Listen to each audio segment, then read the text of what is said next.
panalangin sa pagsalubong ng bagong taon.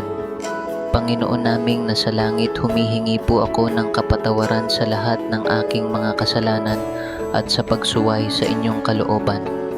At ako po ay nagpapasalamat sa lahat ng biyayang natanggap sa buong taon na ito, kasama ng aking buong pamilya. Sana po gabayan niyo po kami palagi.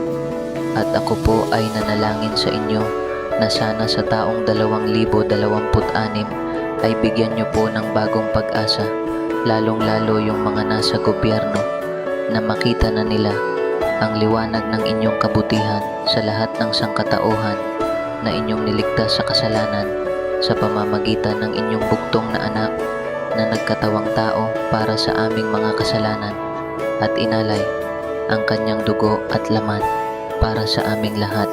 Ito po ay idinadalangin ko po sa inyo at sa pamamagitan ng inyong anak na si Jesus kasama ng Espiritu Santo. Amen.